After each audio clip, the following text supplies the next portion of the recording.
नमस्कार. Recipes with तारामध्ये तुमचे सर्वांचं स्वागत आहे. तर आज आपण आषाढ महिन्या स्पेशल खास गुळाच्या कापण्या एक रेसिपी बनवणार आहोत. चला तर सुरुवात करूया रेसिपीला. तर आपण आपल्या रेसिपीला सुरुवात करू. इथे मी ना ह्याच वाटीनं मोजून ना 2 वाट्या गव्हाचं पीठ घेतलेलं आहे आणि 1 वाटी गूळ घेतला आहे. आणि इथे ना 2.5 चमचे बेसन पीठ घेतलं, 2 चमचे रवा घेतला आहे. चवीनुसार थोडं मीठ टाकायचं, आपल्याला गोडाच्या याच्यामध्ये मीठ टाकायला छान लागतं. वेलची पावडर घेतली आणि खसखस घेतली. एकच वाटीचं प्रमाण ठेवायचं आणि ते एकच कापाचं प्रमाण ठेवायचं. आपल्या कापण्या ना गुळाच्या खूप छान अशा होत्या, खुसखुशीत. आता इथे ना या पातेल्यात मी गुळाचं पाणी करून घेते. 1 वाटी गूळ, त्यामध्ये ना आपल्याला त्याच वाटीनं 1 वाटी पाणी घालायचे.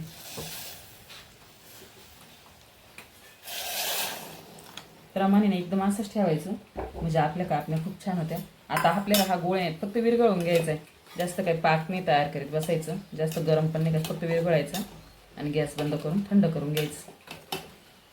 तर आता आपण गूळ सगळं विरघळायचं तुम्ही बघू शकता. आता मी गॅस बंद करते. याच्यापेक्षा जास्त आपल्याला काही उकळून नाही घ्यायचं. आणि आता हे पाणी पूर्ण थंड होऊन द्यायचे, मग आपल्याला पीठ मळायला घ्यायचं. गुळाचं पाणी आपलं थंड होते ना तोपर्यंत आपण हे पीठ आहे ना एकत्र करून घेऊ, सगळे मिक्स करून. यामध्ये बेसन पीठ घालते, हा रवा घालायचा, मीठ टाकलं आणि वेलची पावडर. आता हे सगळं मिक्स करून यामध्ये आपल्याला गरम तेलाचं मोहन घालायचं. मी इथं 2 चमचे तेल गरम करून घेतलं होतं, त्याचं मोहन घालायचं याच्यावर. आणि एक गरम आहे ना त्यामुळे चमच्याने थोडं मिक्स करून घ्यायचं, नंतर हाताच्या साहाय्याने चोळून घ्यायचं पूर्ण पिठाला.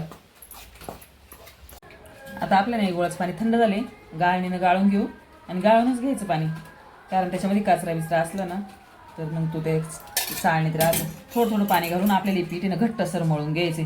पाणी एकदम नाही घालायचं पिठामध्ये.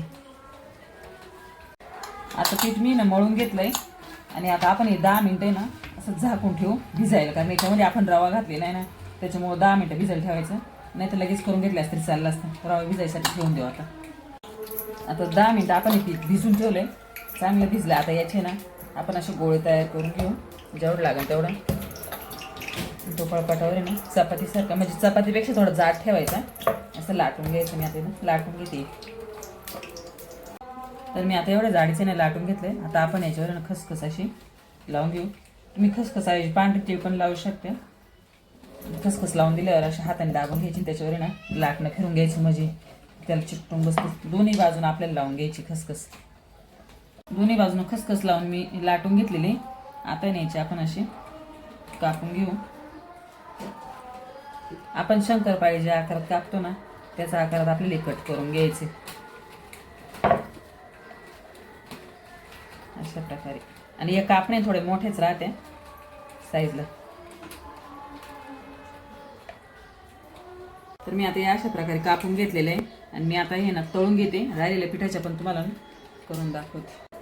मी इथे तेल गरम करून घेतलं कढईमध्ये आणि आता तेल चांगलं गरम झालं. आता गॅस आहे ना मग मीडियम करायचा आणि मग तळायचं, कारण जास्त एकदम फास्ट गॅसवर तळलं ना तर मग ते वरतून लाल होते ना आतमध्ये कच्च्या, त्याच्यामुळे मीडियम गॅसवरतीच आपल्याला ते ना तळून घ्यायचे. हे अशाच कलरवर आपल्याला तळून घ्यायचे, जास्त लाल पण नाही करायचे, मग ते काळ्या काळ्या दिसते. आणि आता आपण असं एखाद्या जाळीमध्ये काढून घ्यायचे, म्हणजे त्याच्यातलं एक्स्ट्राचं तेल राहतं ते खाली ठेवून जाते. आणि मी आता या बाकीच्या पण करून घेते अशाच प्रकारे.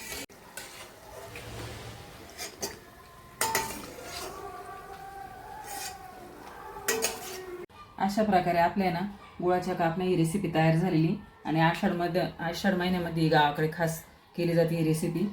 तुम्ही पण माझ्या पद्धतीने नक्की करून बघा. व्हिडिओ आवडल्यास व्हिडिओला लाईक करा, चॅनलला सबस्क्राईब करा आणि अशाच नवीन नवीन रेसिपी बघत राहा. धन्यवाद.